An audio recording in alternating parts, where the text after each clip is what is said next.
Fala pessoal, sejam muito bem-vindos e muito bem-vindas a mais uma atração do RH Top 5 2025.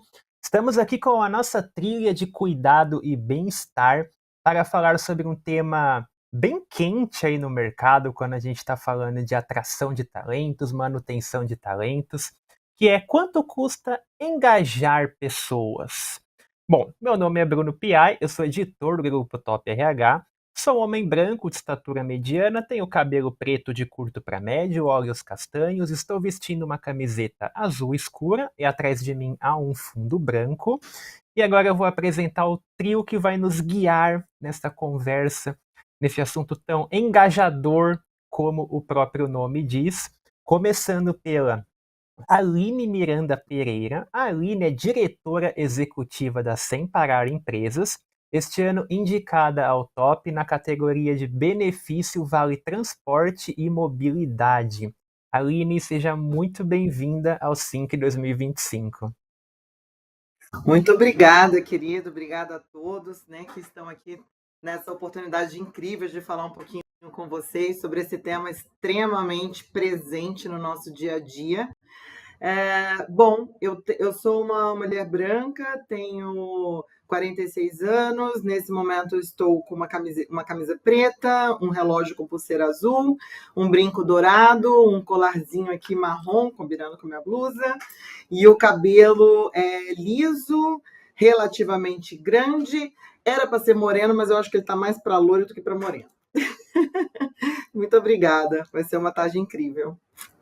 Seja muito bem-vindo, só esqueceu de falar que não parece ter 46 anos. Agora eu apresento o Matias Costa Pereira. O Matias, ele é Head de Vendas na Interplayer Soluções Integradas, na categoria Benefício Medicamento. Matias, seja muito bem-vindo ao Sync. Muito obrigado, é um prazer estar aqui com vocês. Bom, vou me descrever aqui, sou um homem branco, cabelo liso, um pouquinho fora de corte, né?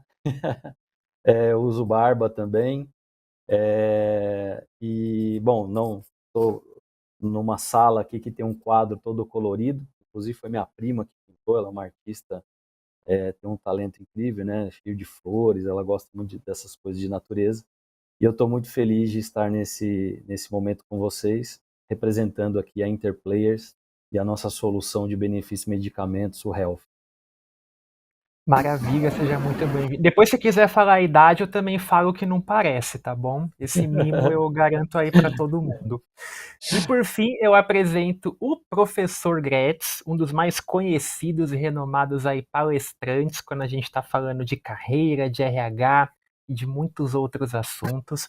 O Gretz, indicado mais uma vez ao top na categoria de mentoring e palestrante. Professor, seja muito bem-vindo ao Sync 2025. Estou muito feliz de estar com vocês, com os amigos que estão disputando. Tenho certeza que nós três iremos subir aquela escadinha lá em outubro e pegar o troféu. Temos que confiar.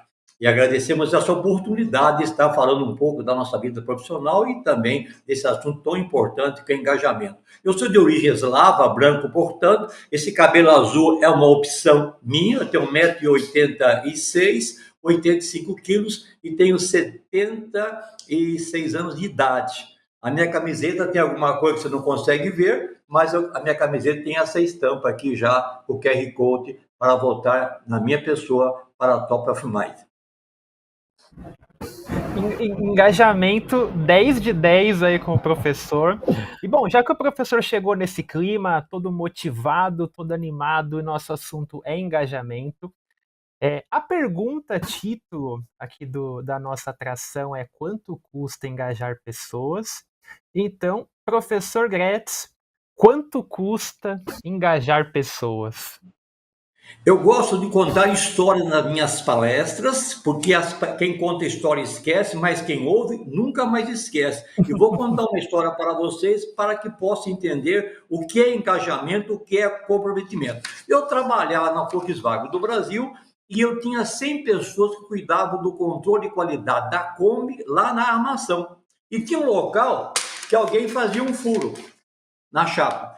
E um inspetor que me pertencia à minha equipe, ele tinha que controlar para não ter rebarba. Porque ele tinha que pedir para lixar a rebarba. Eu cheguei e perguntei a ele, o que você faz? Ele falou, eu controlo esse buraco, não pode ter rebarba. E para que serve esse buraco? Eu não sei, porque esse buraco é usado na montagem final.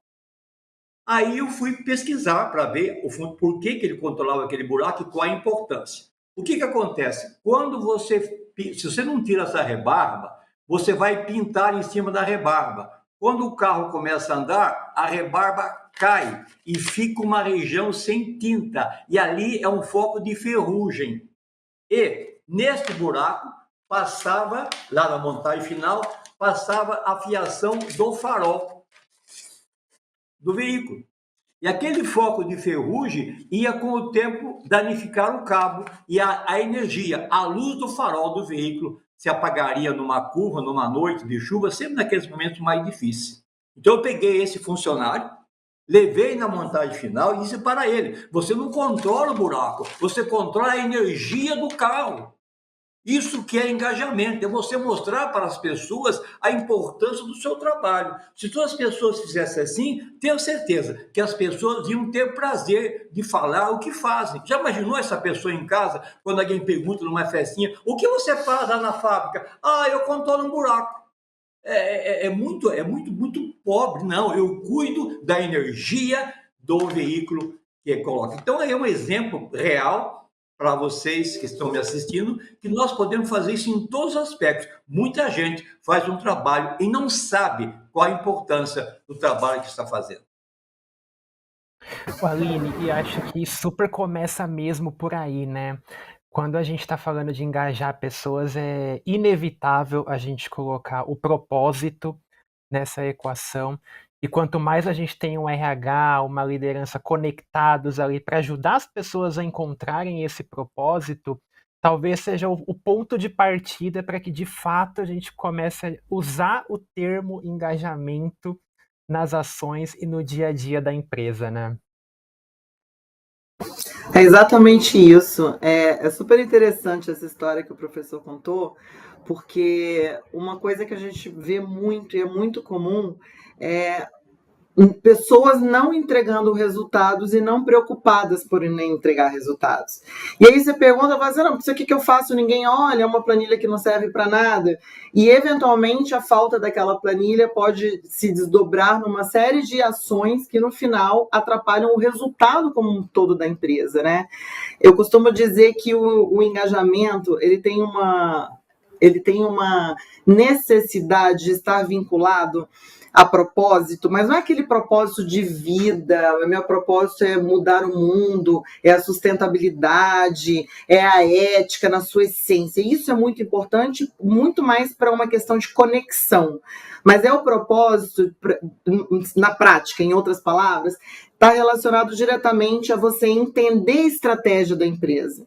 Entendendo a estratégia, a comunicação está clara, está transparente, aquilo que o líder está falando está fazendo sentido, eu estou entendendo e conectando como que o meu trabalho está casando com aquele resultado? Sim, eu estou entendendo. Aí eu faço parte. Aí eu tenho um sentimento de pertencimento. E aí você começa a ver o resultado aparecendo. Aí você sente orgulho do resultado que você está vendo. E aí o engajamento ele vai acontecendo naturalmente. Agora, se você não conhece a estratégia, a comunicação não é transparente, você não sabe o porquê das coisas, falam que vão fazer uma coisa, o discurso é diferente da prática, inevitavelmente você vai ter um time desengajado. E time desengajado, gente, é resultado afetado, ponto. É diretamente proporcional. É assim que eu vejo, pelo menos aqui na prática. Eu acho legal quando você traz esse relato, aí eu convido também o Matias à conversa. Matias, você que é um profissional que atua hoje com vendas, bom, quando a gente está fazendo uma venda, tem contato com mais mastigadinho, você transmita tintim por tintim o que é o produto, o que é o serviço, como ele funciona, tem toda uma jornada ali de persuasão, de convencimento. Mas por que não tem isso internamente? Por que há essa preocupação em vender um produto, um serviço, mas a gente não vende a empresa para quem trabalha nela. E aí, como a Aline falou, as pessoas estão fazendo as coisas sem saber por que elas estão falando. Você simplesmente tem um cargo, uma função, mas e aí? Por que que eu estou fazendo isso? Então, por que que é tão difícil a gente também ter um pouco esse olhar vendedor para quando a gente está falando do engajamento das pessoas? Bom, perfeito. Acho que concordo plenamente com tudo que vocês falaram e complemento. Acho que o grande desafio para você ter, por exemplo, times de vendas engajados é as pessoas entenderem mais do que o produto que ela vende, ela entender todo o contexto, né? Ela conhecer primeiro a empresa que ela está inserida, né? Eu sempre costumo dizer que assim, você precisa investir tempo quando entram novos colaboradores, quando você forma novas equipes, para que as pessoas, primeiro, elas saibam onde estão, conheçam esse ambiente que ela agora faz parte, né?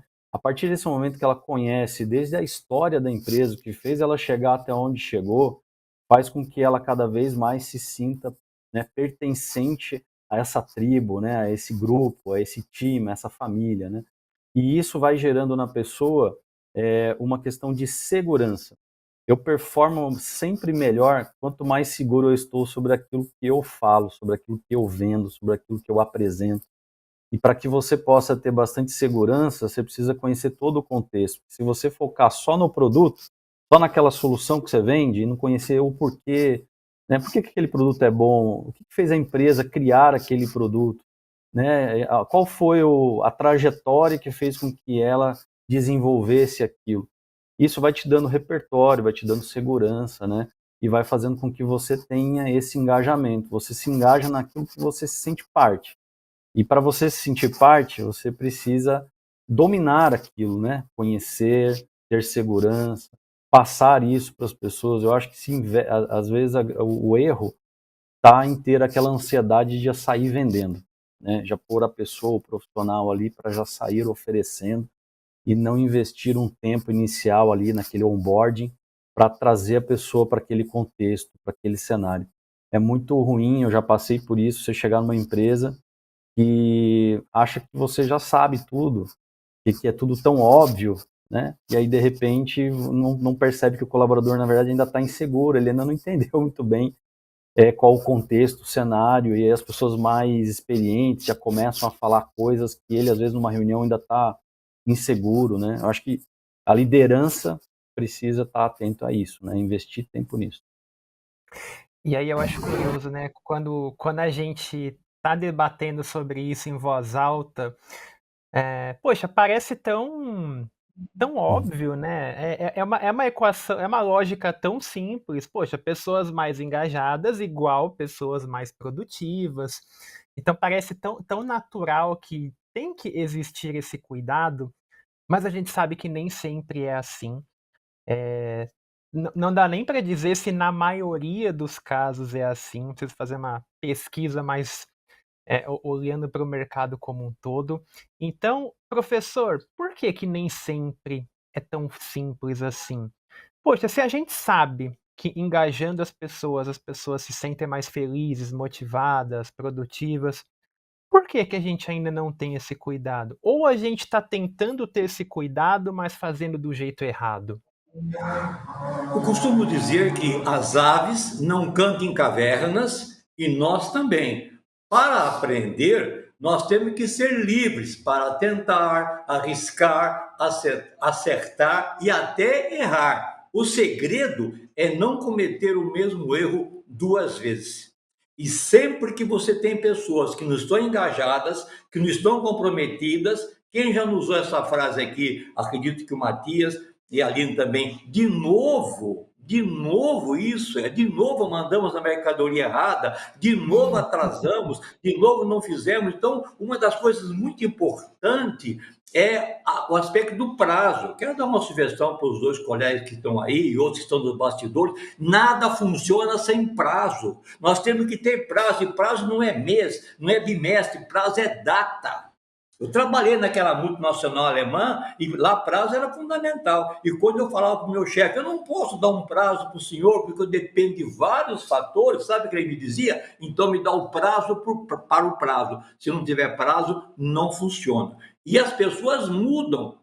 Há 30 anos atrás, no salão de eventos, tinha uma placa: é proibido fumar. Depois veio, roga-se não fumar. E hoje não tem placa. E ninguém mais fuma. A convicção interna e a pressão externa faz com que as pessoas não fumem mais. O cinto de segurança, que antes era gozação do time do Vasco, o time Hoje os carros, tem carro que não arranca sem cinto, tem carro que fala com você, os netos falam no banco de trás, o cinto, vô, e todas as pessoas usam cinto. Então isso prova, meus amigos, que o ser humano muda, as pessoas querem se comprometer. É um modelo de gestão que não facilita.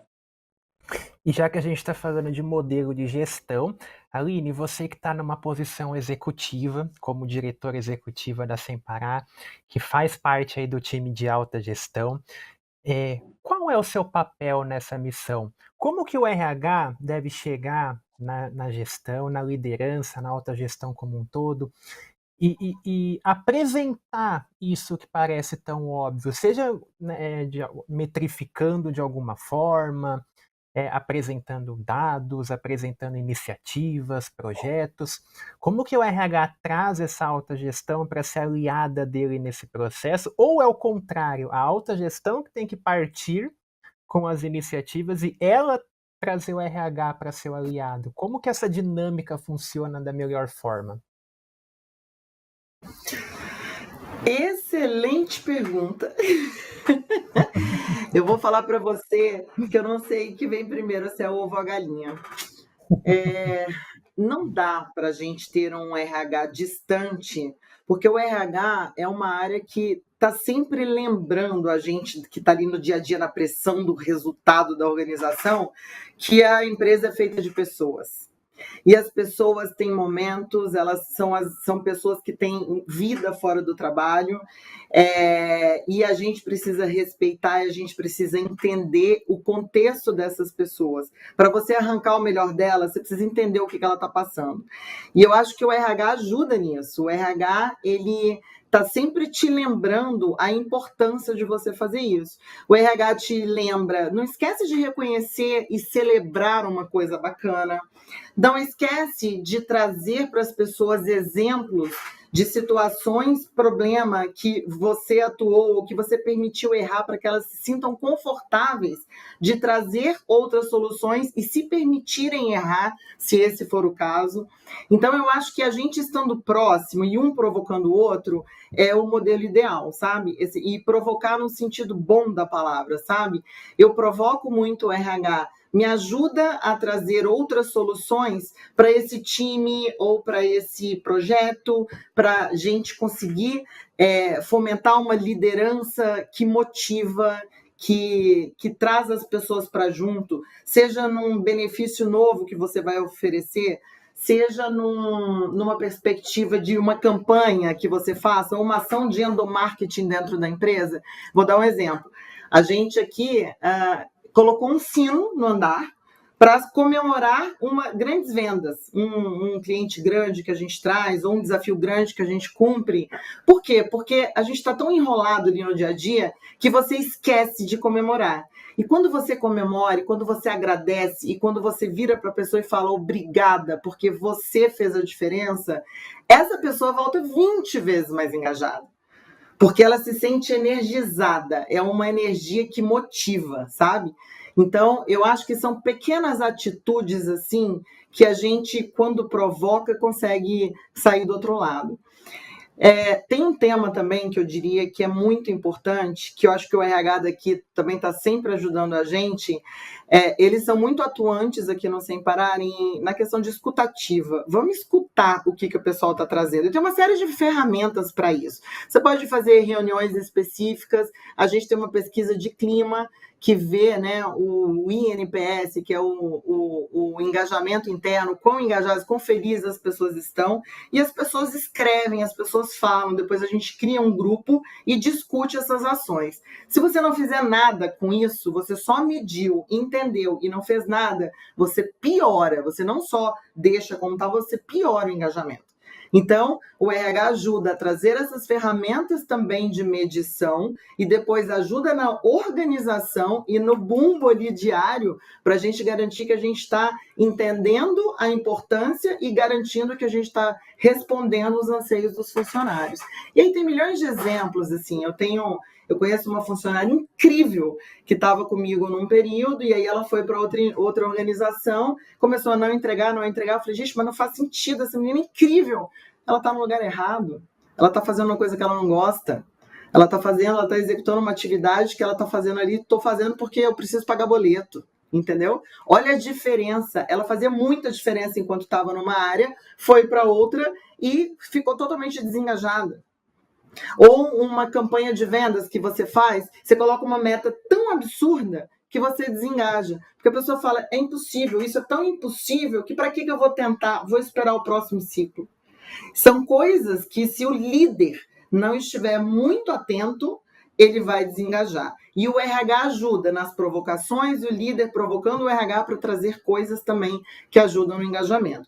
E não esquecendo, né? Aqui, para quem não sabe, o Sem Parar Empresas tem duas grandes categorias, uma de veículos que trabalha com produtos voltados ali para motoristas, embarcadores, transportadores, e uma categoria de benefícios corporativos. Benefício corporativo é um negócio que hoje em dia retém talento. Retém porque demonstra o cuidado da organização com o bem-estar daquele colaborador. E aí tem N tipos de benefícios, N tipos de produtos, tanto Sem Parar Empresas como vários concorrentes nossos oferecem produtos voltados. E não é aquilo para cumprir o que o sindicato está mandando, não. É para efetivamente fazer com que a pessoa se sinta bem. E aí tem, igual o Matias, né, com produtos auxílio farmácia, tem, eventualmente, produtos voltados para te colocar na academia, para você ter um bom plano de saúde, para você ter uma assistência de saúde mental, porque você pode estar estressado antes de ter um burnout, que você tenha uma assistência para você se sentir bem. E um funcionário que se sente bem também é um funcionário mais engajado. Você e o Gretz trouxeram tantas provocações legais. Deixa eu ver se dá tempo de eu conseguir perguntar tudo o que eu quero perguntar com base no que vocês falaram. Primeiro para o Matias, é claro, se o que veio primeiro é o ovo ou a galinha, brincadeira, Matias. Bom, Matias, fizeram um teste recente que diz que é a galinha. Respondida a questão, então. Matias, eu acho que um ponto bem legal quando a gente está puxando o relato do Gretz e da Aline é que talvez um dos grandes tabus que a gente tenha no mercado hoje, quando a gente está falando de qualquer tipo de mudança, é aquela visão que a gente tem de que toda mudança é cara. Vou oferecer bem-estar, vou oferecer qualidade de vida, engajamento, tá, mas isso vai me custar caro. Isso vai me custar caro, é um investimento que eu não posso ter agora, é médio prazo, longo prazo, você já começa a colocar no papel. E acho que é muito legal a gente poder ressaltar também, isso muito trazido no que os dois trouxeram, o quanto, obviamente, a gente tem a importância de benefícios, de algumas iniciativas mais específicas e tudo mais, mas o quanto também esse processo não precisa ser caro, né? Principalmente quando a gente está dando um ponto de partida. Poxa, o Gretz trazendo a questão do feedback, eu acho que a Aline, quando ela traz essa questão da aproximação da alta liderança com o RH, já é um ponto super a favor de você ver que, poxa, as pessoas estão notando o meu trabalho, eu tenho aliados aqui na empresa que vão me ajudar a fazer as coisas acontecerem, o Gretz falando sobre a possibilidade de errar. Então eu acho muito legal a gente poder trazer esse ponto também, de que, poxa, dá para fazer, né, gente? Nem tudo vai estourar o limite da conta, né? Exatamente. Eu sempre costumo dizer assim, né? Cara, é tudo aquilo que você não usa, né? Agora, é investimento e tem retorno quando você entende que, poxa, você vai deixar de perder seus talentos, né? Caro é você ter que montar e remontar equipes a todo momento. É você perder um grande profissional, uma grande profissional para um concorrente. É você desmontar a sua estratégia no meio de um semestre porque você não conseguiu montar algo que fizesse o colaborador ficar, né? Então, eu acho que isso sim é caro, e as empresas têm o poder de, independente do tamanho, do porte, de chamar os fornecedores e criar coisas sob medida, sob demanda, de acordo com aquele orçamento que ela tem disponível. Eu acho que, cara, às vezes é nem tentar, né? É nem chamar o fornecedor e nem tentar implementar. Isso sim é caro. Eu acho que quando a gente entende o mais difícil, principalmente, vou falar da minha atuação, que é benefício voltado para a saúde, né? Que é uma coisa que a gente sempre fala, a importância do benefício de medicamentos para complementar toda a jornada de saúde do colaborador, né? É ele ter acesso, sim, a um bom plano de saúde, ter, sim, acesso a um ótimo hospital, mas e como é que fica o acesso ao medicamento que ele precisa tomar, ao tratamento que ele precisa fazer? Senão ele fica usando o plano de forma indevida, ele volta toda hora no pronto-socorro. Então a gente sempre procura trazer essa consciência. Acho que dentro de todo os benefícios que existem, não se esquecer, né, do medicamento, né? O brasileiro, ele já paga tanta coisa, e entre as coisas que ele precisa pagar inclusive o remédio, né? Então o remédio é uma coisa que, se a empresa puder ajudá-lo a ter acesso, a comprar a quantidade que ele precisa, na dose certa, no período certo, você está fazendo um grande bem para ele. Lembrando que o brasileiro também tem um pontinho aí ruim, que é não ser tão preventivo, né? Deixar as coisas sempre meio que para a última hora, infelizmente um pouco cultural nosso, e às vezes a pessoa vai lá e usa todo o benefício, as coisas que ela tem, para outras coisas mais prazerosas, e para o momento mais difícil, que doença não tem hora para aparecer, nunca avisa, né? Dificilmente você consegue planejar alguma coisa nesse sentido. Surge um imprevisto, né? Seja com o próprio colaborador ou com um familiar, um ente querido, e às vezes pega ele numa situação de um aperto financeiro, uma dificuldade de comprar, que a empresa oferece, isso dá uma tranquilidade para ele, né? Isso gera engajamento, gera aquele senso de que, poxa, a empresa, na hora que eu mais precisei, tinha um benefício que ela me salvou, né? Então, eu acho que esse é um ponto importante, e é isso, eu acho que, cara, nem tentar fazer. Vamos fazer que sai barato. Boa. Ô, professor, e neste embalo do caro é nem tentar fazer, como que a gente torna toda essa dinâmica genuína? Poxa, a minha empresa aqui tem a parceria com o Sem Parar, estou aqui utilizando o benefício medicamento da Interplayers, mas em compensação, já que estão me oferecendo benefícios, a meta está dobrada.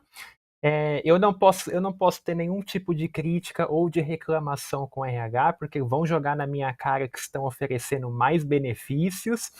Então, como que a gente traz o engajamento para dentro da cultura do negócio, para que as pessoas realmente sintam que esse cuidado ele é natural, ele é presente, e não que ele é aquele cuidado de, olha, quanto custa aí para você ficar quieto, sabe? Então, como que a gente ativa essa cultura de cuidado? Antes de responder a sua pergunta, quero só enriquecer o comentário que a Aline fez. Quando eu digo sempre, salário é o meu direito, elogio é o meu presente, é o reconhecimento. E mais uma coisa que ela comentou também é com relação a reter. O que mais retém um funcionário é desafio. O ser humano ama desafio. Há pessoas, talvez vocês estão falando comigo, vocês um deles, trocaram de emprego, ganhando menos, com menos benefícios, mas porque tinha um desafio maior. Então, o ser humano ama desafios e tem que deixar bem claro para a nossa equipe o que se espera delas. Agora, quando você fala em engajamento, em comprometimento, eu acho uma coisa que não tem custo, porque o comprometimento e engajamento é uma fórmula matemática. Ouçam, é assim: quem participa se envolve, quem se envolve tem influência, quem tem influência tem posse, e quem tem posse está engajado ou comprometido, como eu uso sempre nas minhas palestras. Então, a participação, ouvir as pessoas, os objetivos macro, quem trata, quem indica, é o diretor, é os acionistas, mas como conseguir? Nós temos que aprender a envolver as pessoas. O Raimundo, chamado Rai, que comprou o McDonald's no ano de 1955, ele mesmo dava o treinamento com a seguinte frase: nenhum de nós é tão bom quanto todos nós somos juntos. Ou com aquela frase milenar que eu li na Mongólia quando estive lá, eu gosto de viajar pelo mundo, porque isso enriquece as minhas palestras, tinha lá uma frase no túmulo simbólico do Gengis Khan, que vocês conhecem, que corre o mundo. Sozinho eu vou mais rápido, juntos nós vamos mais longe. Então, quando não há o comprometimento, não é culpa das pessoas, é culpa da gestão. A gestão tem que ser treinada, tem que ser preparada. No ano de 1981, eu fui à Nigéria a um serviço pela Volkswagen. Nós exportávamos a Brasília 4 portas e quando eu saía do hotel para ir até a fábrica, tinha uma frase escrita no idioma local, eu li aquela frase e quando eu estava quase encerrando meu trabalho lá, eu perguntei para o gerente do hotel, o que está escrito aí? Ele disse, aí está escrito, eu treino as pessoas e elas poderão ir embora. Pior se eu não treinar e elas ficarem. Preparar as pessoas, treinar as pessoas. Então, isso não é um curso, isso é um investimento que temos que fazer. Então, o problema está na gestão. Não se culpa ninguém por não estar comprometido. É o superior que responde por isso. Temos que ser bem claro. E falando em recursos humanos aqui, sabe como é que funciona uma reunião de empresas? Não são todos assim. O diretor fala, o diretor-geral, o presidente. Aí vem o de produção, que é o segundo que fala. O terceiro é o financeiro. O quarto, que é o de vendas, ele levanta no meio da reunião e fala assim, o que você resolver para mim tá bom, eu tenho que ir para o aeroporto pegar o avião. E aí vem recursos humanos, que o presidente fala, não vai demorar muito, né? Porque já é 19 horas e já foi gasta a reunião toda. Então, quando se há uma racionalização numa empresa, que a empresa fica muito pesada, a estrutura, quando vem racionalizar, quem é que perde o emprego primeiro? Recursos humanos.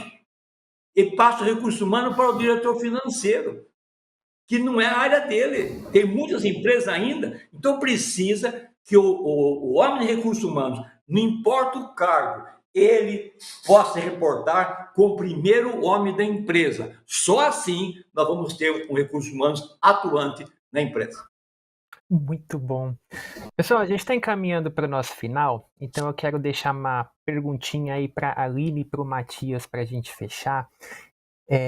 Eu queria que vocês me falassem, então, passando uma régua em tudo que a gente debateu aqui hoje, qual que seria a dica de ouro de vocês para as empresas conseguirem realmente engajar mais pessoas? Se eu pudesse responder, eu já roubaria a dica do Gretz, que eu acho que quando ele disse ouvir as pessoas, para mim, é o tópico número 1. A gente começa por aí. Então eu não vou deixar vocês responderem ouvir as pessoas, eu vou considerar essa como a dica do Gretz. Então, começando por você, Aline, queria que você falasse então qual que é para você a dica de ouro aí para que, poxa, quem está nos assistindo agora, seja RH, seja gestor, seja colaborador, saia daqui pensando, poxa, o meu negócio pode ser mais engajador, dá para engajar mais pessoas no trabalho e eu quero sair daqui com essa lição para colocar em prática. São várias, né? Escutativa, de fato, é uma das principais, mas eu acho que a liderança, de fato, ela tem que ser motivadora. Eu acho que a gente tem que pensar sempre no desenvolvimento contínuo das pessoas. As pessoas têm essa ânsia de evolução. E se você não ajudar nesse desenvolvimento contínuo, elas vão se estagnar e é muito difícil uma pessoa estagnada estar engajada. Assim, é pouco provável, sabe? Reconhecer as pessoas, né? Reconhecer o que ela tem de bom. Existe um negócio muito forte de motivação, da automotivação, quando você é reconhecido por aquilo que você fez. E, por fim, eu acho que uma comunicação extremamente transparente. As pessoas entendem as coisas e percebem quando não tem muro, não tem agenda oculta, quando as coisas são claras. E se a comunicação é clara e ela entende o porquê das coisas, ela tende a ficar muito mais engajada. Então, eu acho que essas são as principais dicas de ouro, assim. Se a gente seguir, a chance de dar certo é grande. Boa, Matias, a mesma pergunta para você, para a gente finalizar, porque como o Gretz falou, o cara de vendas tem que correr para o aeroporto, né? Então a gente já está chegando aqui no final. Bom, a gente acho que complementar tudo que, né, sabiamente eles já falaram, eu acho que assim, estamos vivendo uma época que se fala tanto de inteligência artificial, né, e eu vou falar uma frase da Marta Gabriel, que é PhD em toda essa parte de tecnologia, que eu gosto muito, que ela diz, né, para a gente não ser substituído por robô, não seja um robô, né, e eu acho que toda essa questão humana, a gente realmente, para engajar as pessoas, a gente tratar o ser humano como um ser humano, né, com suas limitações, suas dificuldades, suas vontades de ser desafiados, suas necessidades biológicas, inclusive, necessidades emocionais, de reconhecimento, né? É um tema que eu acho que para todos nós, como líderes, né, como liderança, a gente precisa estar sempre atento. A gente não coisificar os profissionais, né, tratar as pessoas realmente da maneira mais humana possível e criar um ambiente propício para que haja toda essa interação, engajamento humano, socialização, as pessoas se sentirem livres para serem quem são, né, e poderem dar o melhor que tem dentro de si, né, poderem realmente expressar seus talentos, suas habilidades, e aí no final todo mundo ganha, né, as pessoas engajadas, a empresa dando excelentes resultados. É uma fórmula já muito falada, mas que não tem como fugir dela não, acho que é por aí, acho que a gente realmente humanizar aquilo que é humano mesmo, né. Pô, show de bola, gente. Aline, Matias e Gretz, muito obrigado pela participação de vocês. O papo foi muito legal, voou.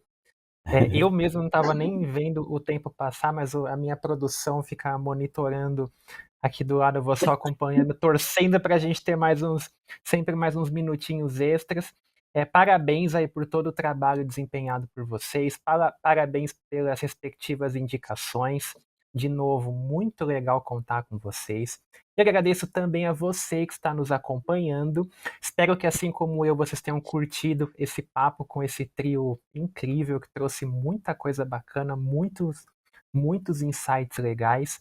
E eu deixo o convite para que você continue vivendo a experiência Sync em outras trilhas, em outras atrações. Tem muito conteúdo bacana rolando, tem muitas outras mesas super interessantes com os mais diversos temas. E deixo o convite também para você votar no Top of Mind de RH. Como eu sempre falo, esse ano a gente está bombando, recorde de colégios, mas está faltando o seu voto. O cadastro é rápido, você vota em quantas categorias você quiser e ajuda a fortalecer ainda mais essa premiação que reconhece aí tudo de mais importante que tanta empresa bacana, que tanto profissional bacana vem fazendo pelos RHs, tá bom?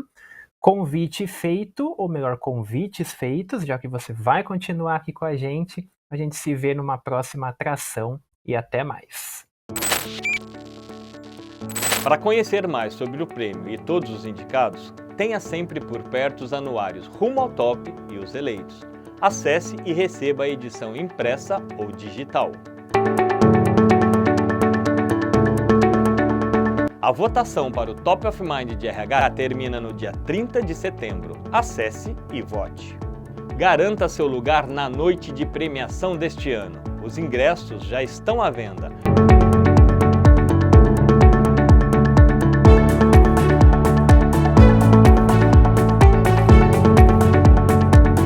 E não se esqueça de interagir com a gente nas redes sociais. Marque Top of Mind de RH no LinkedIn e Instagram e a nossa hashtag 28TopRH.